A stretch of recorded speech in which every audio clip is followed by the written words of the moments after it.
trust your mother. You can't trust your best friend. You can't trust your neighbor. 1 minute, they're perfectly normal. The next, rabid. Pray it doesn't happen to you. Rabid. Rated R. You don't know what it is. Mind you,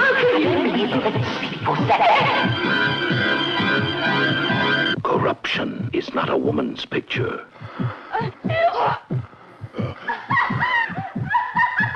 Run. Run. Run. You can't escape corruption. Where will the bodies turn up next? Under a car seat? In a valise? Or in a deep freeze?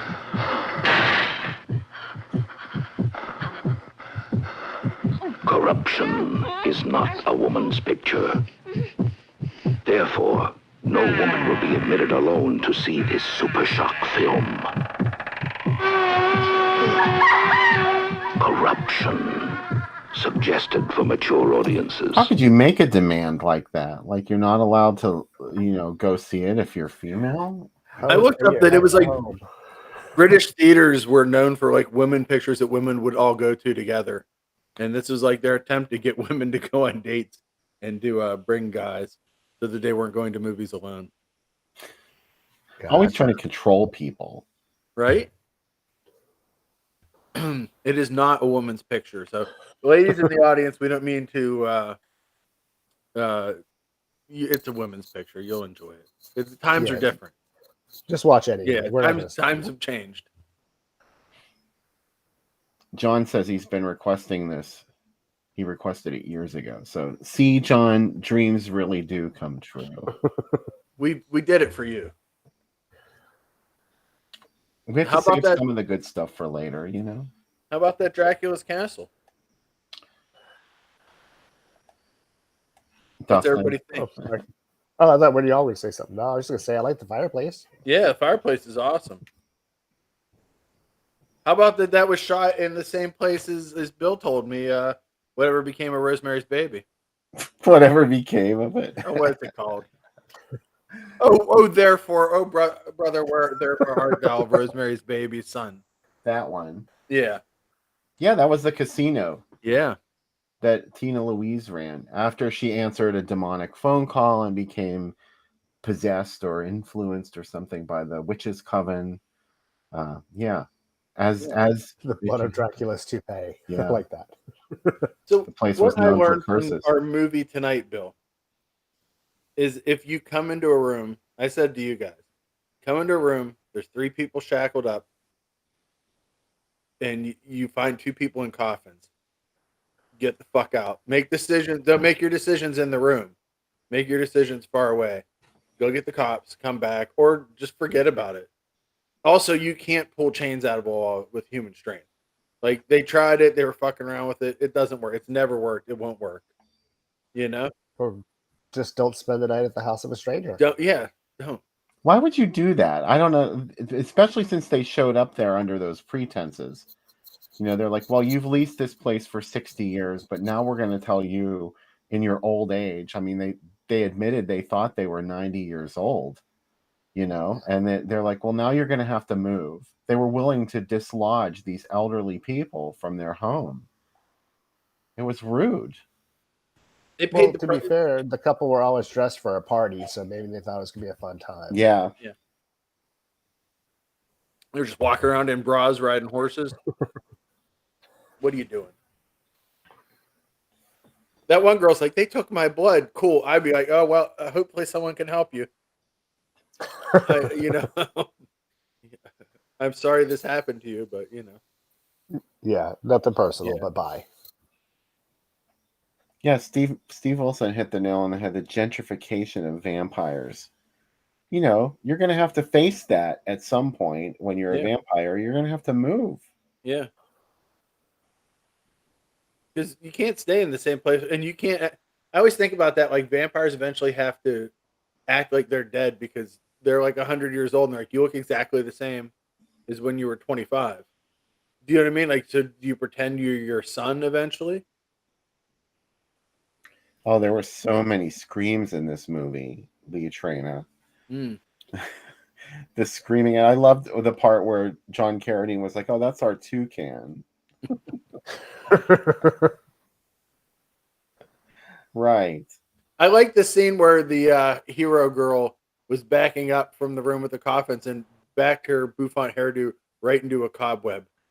Like it was like I was like, oh, she's not going to get that cobweb in her hair, and it just gradually went through. Somewhere out there, someone has a fetish for girls getting cobwebs in their hair. If so, this is your movie.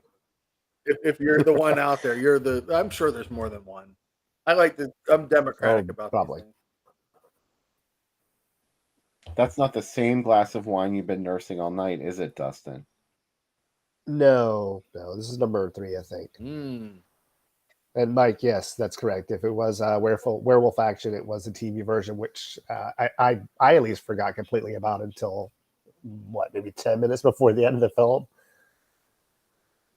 Our copy on our DVD definitely did not have the Werewolf Action. Mine had a lot of green lines and emulsion. Yes, I enjoy beat up print.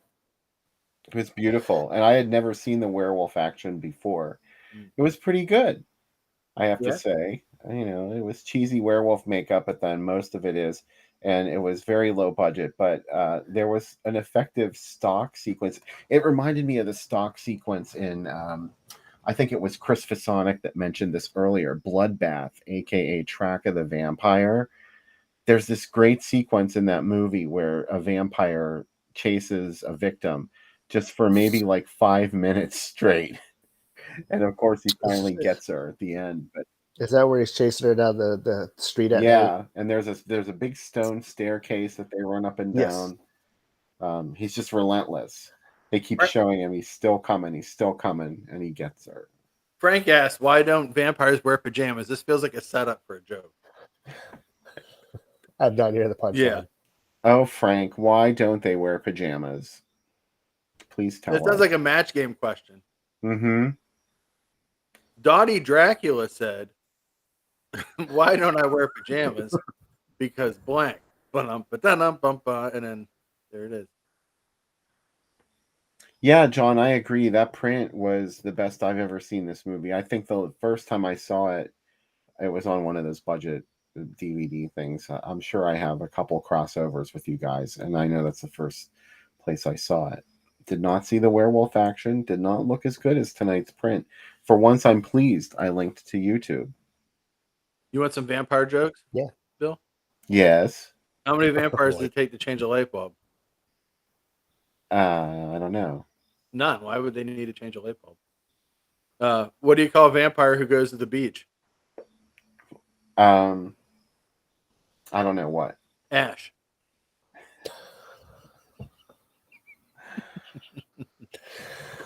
Well, we were asking for it. Yeah, I know. What should you never yell at a vampire when arguing with them? What is it? Bite me. Oh, boy. Yeah, these are bad. Oh, boy. They're better than I thought. All right. Oh, gosh. This one's horrible. I'm not even going to read this one. No. Too late now. All right. What's a vampire's least favorite song? I don't know what. Another One Bites the Dust. Oh, boy. Yeah. That's why I didn't want to read it, but you asked for it. Yeah, no, I did. Yeah. One more. I'm sure the audience appreciated it. Yeah. Boy, these are really bad. Trying to find a good one. What do you call a vampire with an asthma? I don't know what. Vlad the Inhaler. That one made me laugh. I have to admit that one was pretty funny. It's stupid as fuck, but you know. I love how Countess Dracula woke up with her hair done, and she was in her evening gown too. Yeah. Told you they were expecting guests. Yeah. Always expecting guests. But it never needed pressed or anything. She wasn't concerned about, lying in that coffin for X number of hours every day in that evening gown. Did they have any magic? Because they didn't display any That's for sure. That was her No, whole they were magic. able to get tied up with cloth. Yeah. Hair-based magic. Scarves or something that they tied them up with, Right. and they couldn't get out of it. The movie even like skimped on their death scene. They were like, "Look, they're getting old off camera." Yeah. That's the way to do it. They turn into the bats at the very end, though, right? Yeah, as we saw in the trailer. They should have done that for a lot of they should have done the werewolf transformation like that too. Like, look, he's turning into a werewolf, and then he just walks back into the makeup. Carradine was just genius in this film. I love the scene with him playing pool with the werewolf guy. It's fun getting to see him, do something campy, especially when you consider that the Universal type films that he started his career with were generally more serious. So I mean, I think something like this he would probably enjoy that. He got to make a little bit of fun of himself. Agreed. Well, yeah, I always thought there was kind of a campy edge in everything he did, to be honest, because he thought that, like many actors, Well, more especially his later films. Yeah, I mean, he was like many other actors. He thought that this material was way beneath, maybe not beneath him, but he could do a lot better than this. And, he wanted to be playing bigger roles and more serious roles. And instead, here he was working in any film he could get hired for, Right. doing this crazy shit that he was doing. So I don't know. It's hard to wrap your head around that, what his intentions may have been, but he brings a certain something to every role that he's in, I guess. I guess star power, credibility, if you will, to some degree. I mean, after a while, that I imagine has to fade. By the time you're doing stuff like Evil Spawn, I'm assuming some of that star power and credibility are long gone. But it was a name. Yeah. Oh, yeah. Yeah, he's a good name to be on the poster.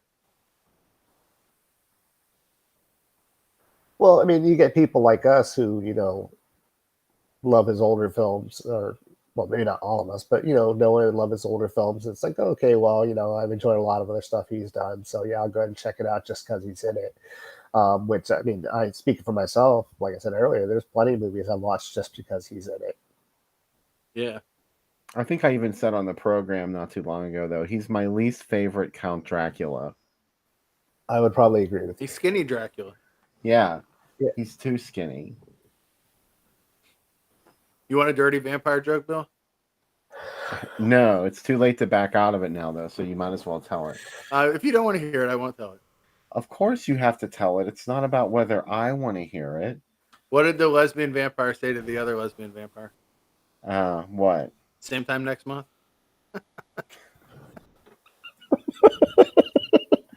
That is the limit. That was pretty good, don't you think? I think that one was good. That is the limit. The next thing is going to be the tea bags for vampires joke. Yes, I know that one, yeah. Oh, sorry. Yeah. Anyway. There was someone mentioned the sound design for this movie, that it sucked. I loved it, to be honest. Mike said the cues all come from Blood and Black Lace, from the American Blood and Black Lace. Oh, really? Yeah. Oh, okay. What, no fans of, what was it, Last Train Out at the beginning? Come on. That song was pretty good in the beginning. I did enjoy that. It's one of the highlights. I like that a lot of this is like California vampires, right? It's like this was all shot in around where Coachella is now. And it's very much like, hey, vampires are now in California versus, the traditional, what do you call Transylvania or London or where you expect it. So I think that's kind of what I dig about it. Well, they were having housing problems even in this movie. So vampires are ordinary people after all. Yeah, they have normal problems they have to deal with. I like the trend in early 70s vampires where there are no more virgins. And vampires have to deal with this idea of they can't find virgin blood's better than, or even non-virgin blood isn't consumable anymore. I wonder what kind of message they were trying to send. I watched Mama Dracula this week on a Mill Creek DVD. Have you seen that one, guys? I feel like I have years ago also all of those sets, but I can't remember much about it. But I just everything I've read about it, I don't think I've ever seen anything positive said about it. So I haven't seen it. Maria Schneider is in it from what do you call it? The with the brain dead. Get the butter. Last Tango in Paris is in it, and then Nurse Ratched from One Flew Over the Cuckoo's Nest is the female vampire in it. Yeah. See, that's what got me excited. I'm like, well, that seems really interesting. I'd like to see what happens. And then, this movie is 100 times better than it. So imagine how bad Mama Dracula is. Do you mean Dr. Jean Tuscan from Exorcist 2? Yes, exactly. Will her being character nominated for a supporting actor or Oscar? Is that like the kiss of career death? Yeah, exactly. Will she have to? Will her character return in new Exorcist movie? And what will she remember? Nothing. Did you guys see I posted on the Groovy Doom page Poltergeist 2? And I said it's 4 years later. What does she remember? It really was 4 years later for Poltergeist 2.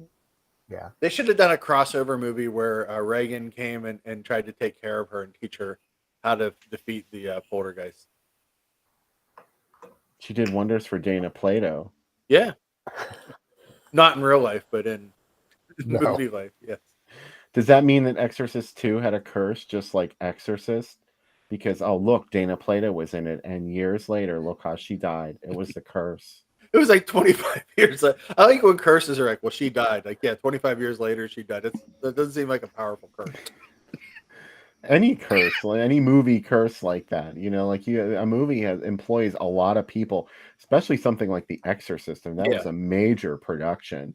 So yeah, some people that were in it probably died. That doesn't mean there was a curse. There were 700 people working on this movie. The fact that 2 died, that's just odds. Like, that's not like a curse. That's just the odds. Shit happens, Yeah. Life sucks. I think my favorite one is going back to what I was talking about with you guys earlier, is with Abby with the curse of what was it, like the tornadoes. Mm-hmm. Yeah. It's like, no, that's just weather. It happened, Yeah. I love when William Castle was producing Rosemary's Baby, he was dying to do something. He's like, well, the devil has been calling. I've been feeling the presence of the devil. And they're like, please, we don't need any gimmick, Bill. Like, we're fine. We're making a big movie. He's like, no, I feel it. He's coming after me. Like, if you're going to blame something like tornadoes on Abby, like, think about that. Yeah. The repercussions of making Abby put thousands of people in danger because they were in the path of this tornado that really was only happening because the set of Abby was there. Yeah. Yeah. It's a pretty arrogant idea, actually. The movie being which, when you look at the history of that movie, there was other things to hear. Being pulled from theaters is even worse because they're like, we put thousands of people's lives on the line. Let us play this movie for another week in theaters. Nope. Yeah. Sorry. Most people at the time, I don't know. It kind of got buried. It really didn't get pulled from theaters, but I think it got pulled from initial release because it was making a lot of money, and I think they were worried that Warner's would sue them. But then they put it out again later on a double bill with Beyond the Door, 2 Exorcist ripoffs that got sued. That movie was pulled from theaters because of the National Weather Service. They were like, please, tornadoes could show up in your neighborhood if we play this. We can't put this in theaters. That actually have always struck me as weird that was the movie they went after, but yet there was all these other clones that show as many times as they wanted. Beyond the Door is way close. And they're like, yeah. It's a lot closer than Abby. Yeah, I have to admit. Oh, yeah. Yeah. Oh, Abby. But anyway, we were talking about Blood of Dracula's Castle. What else did we have to mention? The fireplace, the chairs were very nice. The chairs. Yeah. Which we said we can't have with cats. Yeah, they don't have cats in Dracula's Castle. I'm surprised that there aren't a whole bunch of feral cats living around there. But they had horses. Yeah. Does Dracula go like riding horseback at night? What's going on there? They have a lot. You can tell they don't have cats because there are cobwebs everywhere. Like, cats would have just eaten those bugs. They'd be like, oh yeah. They would just get up there and tear those down.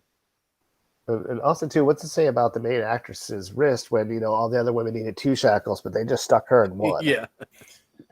She was probably smaller top. They're like, no, Yeah. we can't. We need to put your arms together to add.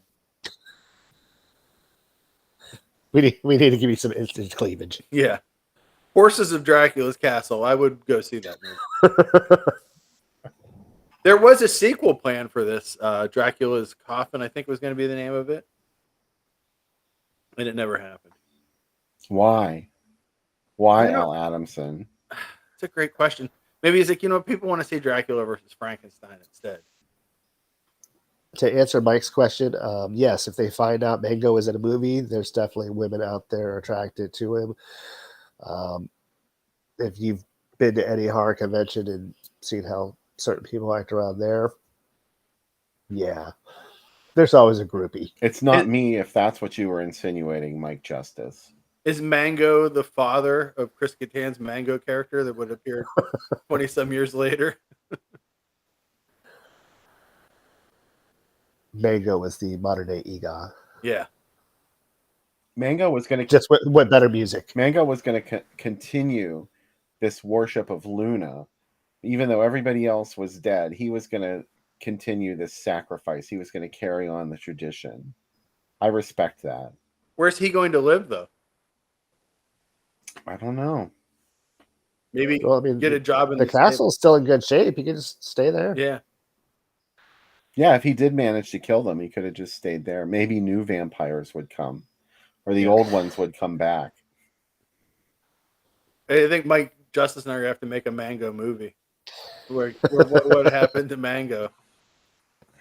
Who was the guy from Manos? Torgo. Yeah, he could be in it too. Hey, what if we get together all the sidekicks? It'll be like our League of Extraordinary Gentlemen of like Igor's, Eeyore's. Attack of the Hunchbacks. Yeah, all the Hunchbacks. And they just all start their own town like Gibbsville in Florida where the freaks used to live. And they all just get together and they just like, you know what? We're sick of getting whipped and hit and killed and torn up by monsters. Like, let's just like start a regular life. And then it's just a drama. It's like a straight up, like there's no horrific elements in it whatsoever. It's just a story. I assume to be a sitcom. Yeah. They just get an apartment together in the city. What have you done to Mango? Look what's happened to Mango. And just like that, Mango. And then there's Mango. Then there's Mango. And the start of it's just like that girl with Mango throwing his hat up in the air. His face would be on a kite. Oh, my God. That was the weirdest thing. That used to freak me out about the opening to that girl, how her face was on that kite. It was really body horror before we knew what body horror was, huh? Yeah, it was terrifying, actually. Yeah. Oh, gosh. You laugh, Dustin Fallon, but I have nightmares about these kinds of things. As much as my mom used to watch that show when I was younger. That's a show that was on, I think, the PGH block bill that they had of like old shows that would run in the summer. And my brother and I was like, I just can't wait till that girl's over. Can we please get back to Please Underneath the Daisies? And she would watch the reruns of that and Love American Style. Yeah, Love American Style. We didn't like. We're waiting for Ghost and Mrs. Mirror. We're like, let's get to it. Let's get to that ghost that lives in a lighthouse with that woman and her kids. Wasn't Charles Nelson Riley on that show? He sure was. Yep. I love that show. And then I watched the movie, and the movie is so, I've talked about before, the movie's so sad. The show has no sadness. Like Mike's already started working on scripts. At the end of every episode, Mango ends up raping, killing someone by accident, and everyone erupts into belly laughs, like the end of a Hanna-Barbera cartoon. I agree. There's that little freeze frame at the end where he's just like, yep. Oh, that Mango. It could work. Yeah. Who's going to play content. Mango in the series, though? It's beautiful content. Mm-hmm. Streaming soon near you. Streaming to a theater near you. We need to start working on these things and not just brainstorming them. We need to take these ideas and move them from brainstorm into actual happening. I have something beautiful to show you. Oh. Susan George, Olivia Newton-John, and Chantal Contori. Oh, my God. from The Day After Halloween Yeah. and Thirst. I love Thirst. Thirst is coming up on the site this week, Bill. Is it? Mm-hmm. Get out of here. Yeah, because it's a USA Up All Night movie. Oh, okay. Look at Susan. How many total were What's there? that? Oh, I was asking Sam, how many total movies did they show? 738. Wow. There were 900 total episodes over 8 years that were shot, which is pretty wild. Oh, Thirst. And Circle of Iron. Holy shit. Okay. Oh, another Carradine. Yeah. Good old Dave. It's a theme. Yeah. See, Carradine was a big box office name. Yep. Sort of. There's Chantal Contori in Thirst. Running internet. She looks like Let's Scare Jessica to death here. Yeah. I like the Yeah. Thirst is like technical vampires. Like it's like scientific version of vampirism. Oh. Oh, vamp. There's another Thirst ad in there too, but I'm not going to skip past Grace Jones. Sorry. Yeah. Do you like that they put the new Sure movie did. under Alien so you wouldn't think you were going back to see the same movie? Yeah. Don't, It's different, okay? can you please put in the new movie, please? What if people just think it's the same old shit? Yeah. James Cameron's is gonna be pissed. Yeah. What do we think of Vamp? Please discuss. I like it. Yeah, I definitely do too. I mean, I definitely, and this is not a bad thing. I think it's very much of the era, which to me is a great thing. Stylistically, the look of it, the music. But, and again, this is a compliment. Grace Jones terrifies the shit out of me. She always has. So, I mean, what better choice for a role like that? She can be really scary. Well, she's gigantic. She could kick your ass easily. Is she? I don't think. She's always looks at it I every don't movie. think she's really that tall.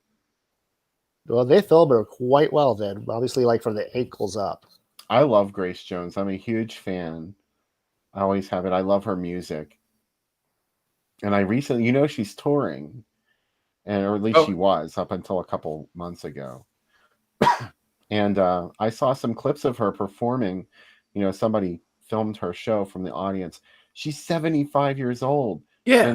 And she nothing changed in her stage. I mean, Yeah. she's still like, climbing up on all these like big props, and like they lowered her down in this huge bucket onto the stage, and she's like gyrating up and down in the bucket. I couldn't believe she still has, the ability to perform like that at age 75. Oh. Doing a hula hoop and everything during Slave to the Rhythm. She's amazing. Oh, welcome to Banger. Karate Kid 2 and Psycho 3. It's sequel night. Yeah. Wow. I could totally pass on Karate Kid. Oh. That has my favorite bad guy ever, the young Asian, because like everybody else is like hiding in a building. He's like, I'm gonna walk into a storm. Fuck you guys. He's great. It's all coming back to me now. I had forgotten about the Karate Kid Part 2. Is that Legal Eagles Yeah. on the end there? Yeah. With Good eye. Rod Stewart did the theme song. I Touch. love that track. It's a great song. The kids would say it's a banger. Or a bop. I was going to say banger. I thought that was too cheesy of a joke. It is, but I thought it would be funny to say. Oh man, this is like all Becca movies here. The Space Camp is a huge Becca movies. I love how Poltergeist 2, the other side, they're like, bring in all the fonts for this ad. They did give it a Good. They did give it a little better coverage in the earlier ads, but now it has been reduced to a postage stamp. This was late in its run. Which of these movies do you think Steve King went to see? None of them. None of them. He didn't think he went to see Invaders from Mars? By this time, Steve King was getting private screenings. He probably didn't even go to theaters. Well, judging from the size of the ad, nobody went to see Sweet Liberty. No, I know. Poor I didn't Alan even see Alda. Sweet Liberty. Good call. Yeah, No, I missed Yeah. it at first. I'm like, what's that? Oh, that's another movie. everybody was betting on Raw Deal, Yeah. the last De Laurentiis movie. Well, that and Red Sonja are his last two movies to get out of that contract. And Toby Hooper's right up there on screen with all these other big name movies. I think it's beautiful. Yeah, Space Camp is a kids movie, John, but it's not a bad thing. If you want to be a kid and go into space. Oh, here's an earlier ad. You can see a bigger ad, but look at the other movies that are with it. Torment I've never seen Torment. and Dream Lover Oh, wow. with Is that the Christy James Spader McNichol, movie? I think is in Dream Lover. Jagged Edge. Sweet Liberty got a huge ad here. Yeah, it got Alan Alda's ego was flattered here. Yeah. Wow. Chris likes And Cobra. ego. I mean, come on, right? I don't Yeah. like that one. I only saw it once. I love it. It was on. It was like HBO or something all the time, so you almost couldn't. Yeah. Also, a canon movie that's not a canon movie, because they spent so much money to get Slim for Over the Top. They had claimed they had him do an exclusive deal, which they really didn't, but they had put it in the press so much. So they, when this came out, they went to Carolco and they were like, "Hey, look, if this comes out and it's not a canon movie, we're going to be really embarrassed. Like, well, we'll put you on as executive producers." I don't know. I guess it was all right, but it wasn't First Blood. It wasn't. I think if you Nighthawks. went back and watched it, I think you'd really like it because it has a lot of slasher elements in it. Yeah. Yeah. I'm a Stallone and Cobra apologist, though, so I'll say that. I'll say that up front. Oh, here we go. This does. Wow, I love that tagline.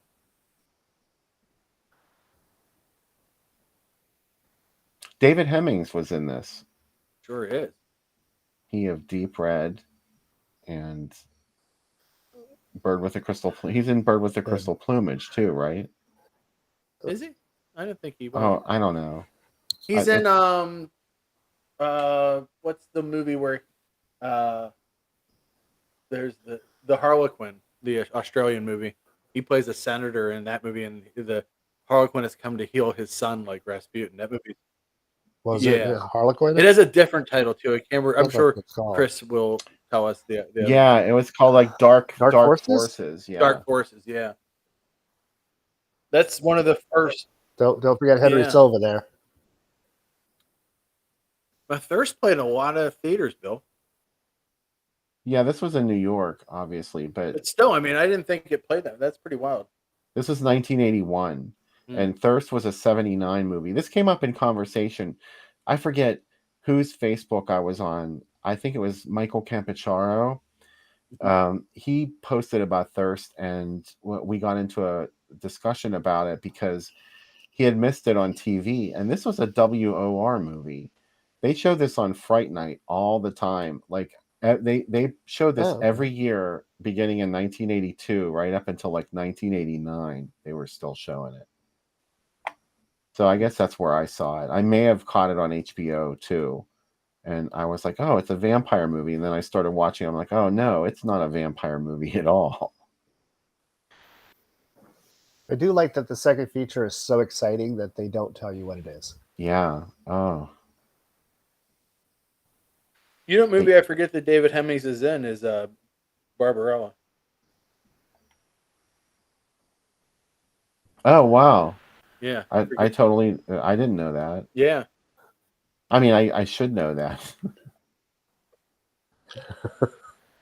Hey, we got a Barbarella. question in the chat, Bill, What's that? from a new viewer, from Clay, from Canada. Hey, he says, cheers from Canada. What's up, Groovy Doom Room? What are your favorite zombie movies of all time? Oh, there it is. Sorry, Clay. Your comment zooms right past me. I think we were doing one of the galleries. Yeah. I don't know who wants to go first. Let's have Dustin go first. He's our guest. I'm trying to think. Oh, damn. I'm sitting here trying to think.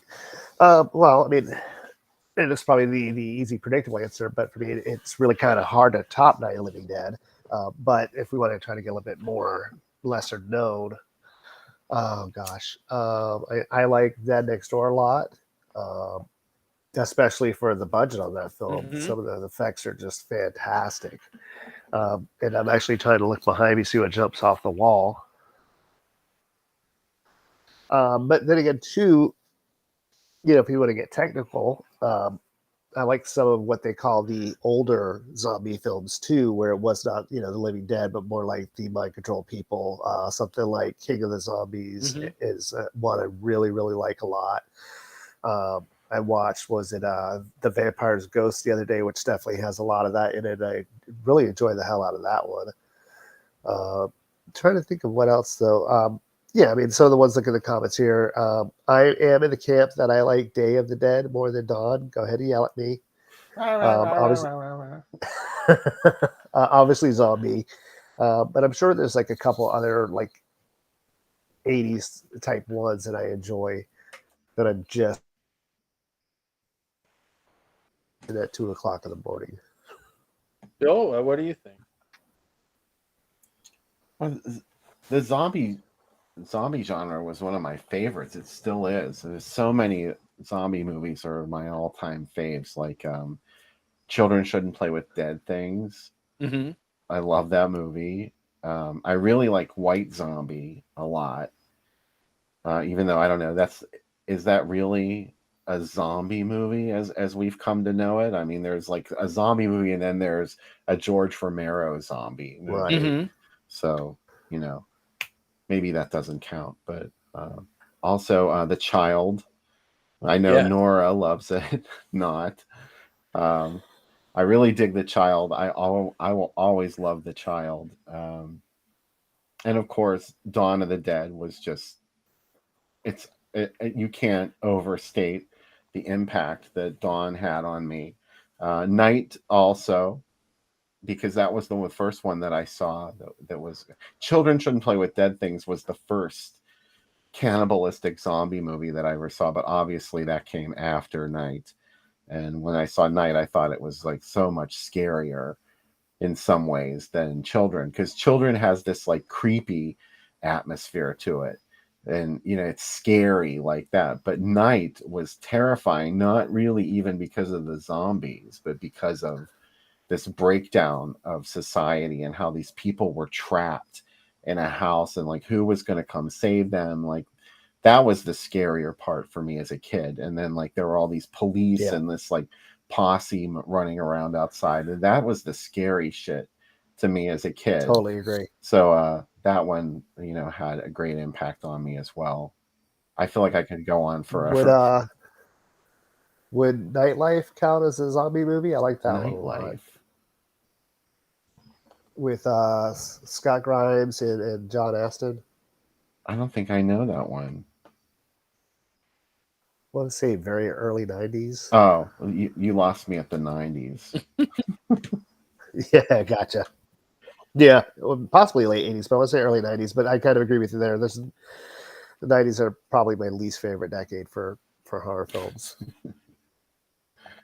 By a lot. Well, Sam, favorite zombie movies. Let's hear it. Zombie. Yes. Dawn of the Dead. Burial Ground. Burial Ground. Oh Dr. Butcher. Dr. Butcher, MD. Oh God, yes. Oh, yeah. I don't know if I consider Nightmare City a zombie movie or not. Are they infected or are they zombies? But if so, Nightmare City and Psychomania is another really great one. I love that movie. And man, I know there's another one I'm forgetting somewhere in here, but I'm trying to look behind me. I like Return of the Living Dead, and I like Return of the Living Dead 3 a lot too. 3 has like, does Sugar Hill count? Yeah, I think that's 3 a fantastic movie. Return of the Living Dead 3 has one of the most accurate, like one because it's a love story, but 2, it has like the one part where she talks about how she can't feel her heartbeat anymore. Like I've never had anybody say a line in a zombie movie that encapsulate what it's like being dead so well. And I really dig that movie, and the effects are great. So I think that's another good one. What about Messiah of Evil? Oh yeah, how could I Is it a forget? zombie movie? It's kind of Lovecraftian. That's how I always think of it. But you could say Yeah, this is a I zombie agree with movie. that. But it's definitely inspired by Yeah. Night of the Living Dead. It definitely is. I like Weekend I at guess Bernie's too. technically it is. but it- Wait, what did you say, Dustin? I'm sorry, he just lost me on that one. I was going to say that, I mean, technically, I guess maybe Messiah is a zombie movie, but I just never have seen it as one. To me, it's just more of a super, if I can speak straight, a supernatural thriller. And yeah, I do see some of the Lovecraftian elements that he's talking about, but yeah, it almost plays like a, to some degree, it almost plays like a ghost story to me, but with, physical bodied ghost. But like I said, I guess maybe they are zombies, but it just doesn't feel like a zombie movie to me. Mm-hmm. Thanks for the question, Clay. That's a good question. Yeah. Even though I know there's so many zombie movies, but you know what? Like I know when I was younger, that's pretty much all I rented. I just watched one today called Zombie Rage, which is a anthology of indie directors making a zombie movie, and there's some pretty funny things in it. I actually laughed a couple times during it. I thought you meant you watched The Grim Reaper again. Well, yeah, I could watch that anytime. Or absurd. I like absurd more than a Grim Reaper, but Same. I prefer absurd. yeah. I'm not sure why. I think maybe I don't know if it's the music on that one, It's but set in it Pittsburgh. feels more Too. tense to me. It never says it, but everybody is watching the Steelers and Rams game, so I like to think that it's set in Pittsburgh. How could I forget? Yeah, Dead and Buried and Let Sleeping Corpses Lie are two really great picks too. Yeah, see, I could never choose a favorite zombie movie. That's how much I like them. Yeah, I think you have to do like 10, like you know what I mean, like a top 10. That would be an interesting thing to do on the site sometime, Bill, or for the show is do like a poll and have everybody send in their 10 and then come back next week and say, hey, what are the we average them and here's What got the most votes? yeah, and what's the votes for it? Maybe we should do that sometime. The Child will not be on the list, I'm sure. The Child is I like The Child. I like The Child. Yeah. Good. You better put it on the list then. You want to see what came in the mail, Bill? I don't think I've ever done a list. How have you not done a list? Every time I've thought of, because every time I've thought about doing any kind of list, it's like you ask me the same question 3 months from now, and the answers are going to be different. Yeah. Yeah, that's the fun of it, though. That's how I feel too. Don't you have are you on Letterboxd? No. I'm on Letterboxd, but I never go on. I probably should be. I have to admit, like I never actually go on Letterboxd unless it's to look at Sam's list of movies we've done on the show. Right. I look at that all the time because I have to remind myself, did we do that? I have a Thank Cameron you, Sam, Mitchell for doing letterbox that. list, Bill, of Cameron Mitchell films I've seen. Sam makes great lists on Letterboxd. He's a good friend to add on there. Thank you. My favorite one is my movies that have spoiled milk and movies that have wasp in it. The band Wasp, not wasps. And what's the other one? Movies where what's his name plays a drunk. The old guy from Killer Clowns. Oh, what is it? Royal Dano? Yeah, Royal Dano. There's like 8 movies where Royal Dano plays an old drunk, and that's one of my other and I love him every time he does. He's in Messiah. He sure is. Bill, here's what I got in the mail this week. You ready? This is from Kino. It is hardcore with old George C. Scott being upset. How did your camera get reversed again? I don't know. Wait, hold on. I'll fix it. That is. Oh, you know why? Because there was that time I dropped off. Oh, there we go. Yeah, here we go. Hardcore. Where's my daughter? Have you seen her? That's my daughter. Where's my daughter? Oh my God. Vince, I totally agree with you. Buck Flower is an absolute favorite. This is The Postman Fights Back from '88 film. Action. Is that a sequel to The Postman Always Rings Twice? I hope so, yeah. That's because you made a ring twice. Well, yeah, speaking of Ghoulies, they'll get you in the end. I have Ghoulies 1 and 2. This is the 4K Ghoulies, so you can really see how bad the effects are in 4K. Wow. But I love Ghoulies. Look at that little spoiled monster. I got from Arrow. I got the Last House on the Left UHD. So pretty exciting. Finally, Bill, I actually bought this myself. Look at this. Oh, that's beautiful. Oh, nice. Yeah. Wait, flip it over. It has this beautiful book, and it has tons of ads in it. At the end, and poster designs. So excited to finally have this. And one of my favorite movies, probably ever. And that came in this week. Very excited. And I'm in the midst of doing Genre Blast. And as anyone comes to the site knows, I'm also doing USA Up All Night all month long of movies that ran on USA Up All Night. So I'm excited. There's some fun ones. I'll tell you which ones are a spoiler, Bill, if you'd like to know what ones are coming up this week. Yes, of course. All right, I'm going to load it up. Yes, it was in the second segment, Lee. It was, it was the first segment. It was the first one. First. It's loading right now. You can probably see it on the Drive-In Monsterama Facebook page, too, if you just follow them. It is September now. Can you believe it's September, guys? I know. It's crazy. Tomorrow we got 976 Evil 1 and 2. We got The Boy from Hell, Cemetery High. The Companion, a TV movie that they ran on that show that is a love story version of The Terminator. Cyber Chick, Spookies. How could I miss Spookies? Nightmare Beach, Dream a Little Evil, Fast Food, Grotesque, Pots, Raiders of the Living Dead, Hollywood Hot Tubs, Monster High, Killer Clowns, Night Shift, Return of the Killer Tomatoes, Student Affairs, Thirst, Wild Malibu Weekend, Think Big, Jack's Back, Prom Night 3, Return of Mary Lou, and Sorority Babes. So I'm really hitting them all. I watched Dialing for Dingbats and The Vows the other day, and if you look hard enough, they're on the Internet Archive as well as YouTube. There's full episodes of USA Up All Night, and man, I got to tell you, I got super emotional. I texted Mike Justice about it the other day because it has all the the different host segments, and seeing the host segments and then getting hit with like 900 number line ads. It really reminded me of being 19 and drunk and staying up all night watching USA Up All Night, and it really hit me in a weird way. I know it's probably not as important as Monster Vision or Show or Theater or CBS Late Night Movie, but it still is important. There's a lot of stuff. The first time I watched these movies were on there. I watched one the other day. Let me see if I can find it. I would, at least personally, Up All Night was more important just because I tend to be home to actually catch that. Yeah. The Girl That I Want with Linnea Quigley in it, where she's like a young punk girl trying to find love.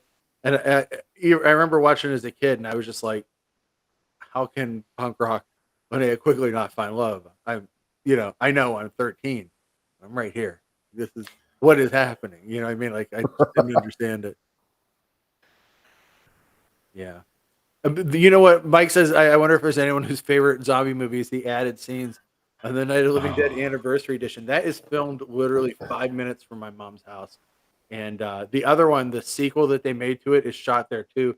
My favorite thing about the sequel is there's a scene where they're all fighting in the parking lot. The parking lot they're fighting in is now a swingers club, and they didn't have enough money to clear the street across the street, so you can see bowling teams coming into bowl at Sims Bowling Alley across the street.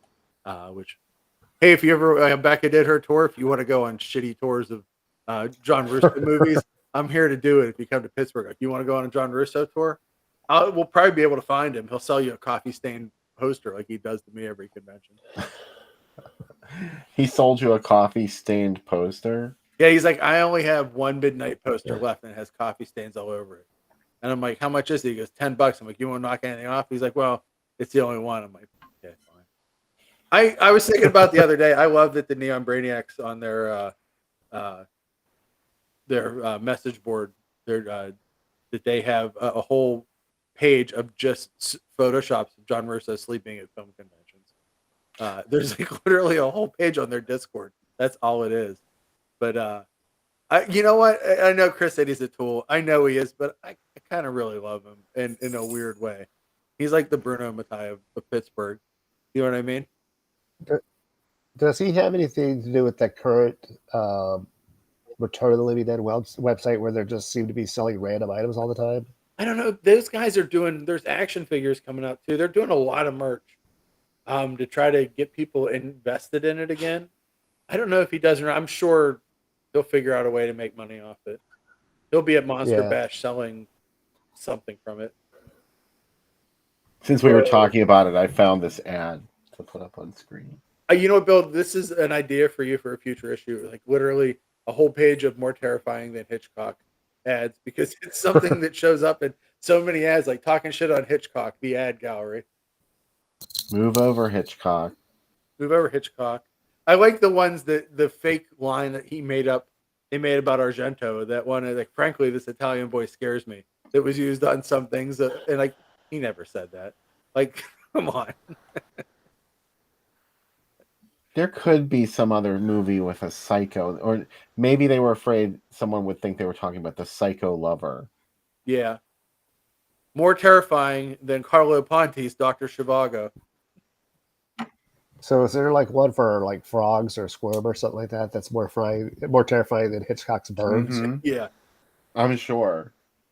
I would like to see a Day of the Animals one like that. Like if you thought the Birds was great, what if every animal was challenging a shirtless Leslie Nielsen? If you thought the cat from outer space was nightmarish. If you thought that darn cat was a bastard, check out the Shaggy DA. The Shaggy DA. Check out Son of Flubber. If Candleshoe gave you nightmares. If Candleshoe gave you nightmares, Nightmare and Wax will give you candle-based nightmares. If you were scared by Herbie the Love Bug, check out The Car. Kirby. I like that by the end they're just running out of shit. Herbie goes bananas. I think I saw Herbie Goes Bananas at the drive-in. I did too, yes. That was one of those, That's like, where you they know, showed us in school. a bunch of kids. When I feel someone bad for took a my bunch of parents kids. looking back at some of the movies I made them take me to the drive-in for. Like, did they really want to see Super Fuzz? I'm gonna 100% say no, but I made them go and I screamed the whole movie. Like I was bonkers after that. I wanted to be Ernest Borgnine. Who wouldn't? Right?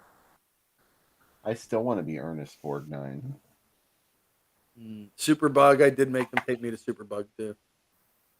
I think the only one I ever had that with is my mom never forgave me for Troll. Oh, no. Yeah. She hated every minute of it, and that kind of made me happy. But you like it. Not as much as I did when I was, when it first came out, but yeah, there's definitely stuff in there I definitely still like. I posted that one on the page not too long ago too, and it brought out a lot of fans. Troll 1 or 2? It's just that's one. Not Troll 2, Sam. Unfortunately. Were there even ads for that? No, I think it just went straight to video in the US, right? Yeah, I don't think it's because we did it on the show, and I don't think I found any newsprint ads for it. I made one. I fabricated one for the poster. The first I ever heard about it was it came on cable, and I was just like, "What? There's a Troll 2?" And even, of course, Mom was in the other room, and she was like, "No, just no, we're not watching it." Oh. No. Well, Runaway Train playing right next door. Wow. Computerized ticket sales. Oh. The future is here at the Bangor Mall Cinema 8. Oh, you know what? I made a comment about that on the Groovy Doom Facebook page, and all of a sudden there were all these bots that started posting and saying, "Sorry, we can't go because someone broke their leg. I've got tickets." Because I said advanced preview ticket sales. You hit the keyword, the magic keyword for that. Yeah. Silly me. I mean, there were like 5 or 6 of them. I had to go weed them all out. God forbid anybody would actually Oh. I hope nobody that follows the page would do that, but you never know. So I saw in that case, I feel blessed. I've never had that happen. I see that David saw Troll 2 at Terror Tuesday at the Draft House, and I saw Troll 2 in a midnight show, Bill, at in Lawrenceville, and I gotta tell you, there's nothing like seeing it in the theater because it's funny and enjoyable and entertaining at home by yourself. But like when the sheriff yells, "I'm Sheriff Gene Freak," I've never heard an audience laugh that loud. Like it was like just uncontrollable laughter. It was awesome. Let's see if the spider is up there. Or what is it? What is his name? The lightning. The Spider? lava squid. Lava squid. That's what his name is. I didn't name him. Mm. Someone in the chat named it the lava squid. Dustin Fallon, thank you so much for doing the show tonight. Yeah. Thank you both for having me. It's been an honor and a pleasure as always. And of course, thank you to everybody who, watched either movie. I hope you enjoyed it. If you didn't, well, too fucking bad. But of course, it's always a chat. Like it's always a pleasure, hanging out with you guys in chat. So it's fun to be on this side of it too. And I'll be back there hanging out with you guys talking stupid shit next week. I'm so excited for both movies next week, Bill. Oh, me too. Because I know how much you love Rabid, and I love Corruption. Actually, the more I think about Corruption a lot, and I think it's just a fun movie because you're not used to see. I like the idea that it's like Peter Cushing going out on the town trying to pick up women, and they think he's trying to pick them up for sex, and he's picking them up to kind of do Eyes Without a Face too. Yeah. Yeah, it's pretty great. It's scuzzy too. I always think of him being above this shit. You know what I mean? Like he's a real actor. Like he's above this shit. But he's not. He's making this movie. He's like, fuck it. Let's do it. He has to make money too. He had to buy model soldiers. Yeah. Or whatever he spent his money on. Him though, at least with him, he was always very honest about, hey, this is what the fans want to see me in, these type of movies, so I'm just going to keep making them. So stuff like that, I respect the hell out of him for. It's like he knew his audience and he wanted to please them. Yeah, and I've talked about it before too. When I was a kid, he's what legitimized Star Wars for me. Is like I really liked the first part of it, and then when he shows up in Star Wars as a kid, I'm like, this is a real movie. It's like Peter Cushing's in it. Like he was the biggest deal to me in that movie. I'm like, Peter Cushing's in this. I was so upset when when Grand Moff Tarkin gets killed at the end because I'm like, no, like he's the bad guy to me more than Darth Vader. Even he's the shit. But oh well. He hardly had any scenes in it. I know, but I was young and I was like, Peter Cushing was like, and Christopher Lee were like gods to me. Do you know what I mean? Like, God, if I had known that Christopher Lee would be in 3 shitty Star Wars movies, I would have been crushed as a kid. But what can you do?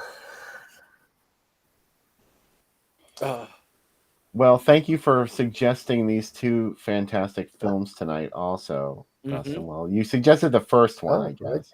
Yeah, the one. I'm not taking credit for the other. We saw that they played together and we're like, let's No, in those regards, it's a perfect fit because, we are recreating an actual double feature from, original release. So why not show it as they actually showed? But again, the people who liked it, hey, I'm happy you liked it. And if you didn't, at least you watched it. That's one thing I do like about this show is that not everybody loves everything that gets shown. But, we still come back every week and chat about the movies and everybody has a great time and nobody really, takes any negative comments to heart. So that's one of my favorite things about, watching every week is, we all, we're in this together and we're just having fun. You can say what you really think about the movie on the show. Yeah. Some people do, and I love it when they do. Yeah. All right. Well, we hope you'll come back next weekend and watch 2 more fantastic films with just me and Sam next week. And in the meantime, have a great week. Thanks again, Dustin. Hopefully you'll be back again soon, right? Yeah. Sooner than this break, yeah. All right. So we'll see you next week. All right. Bye-bye. Thank you, everybody. Have a good night. Be safe out there. Under 17 not admitted without parents or guardians.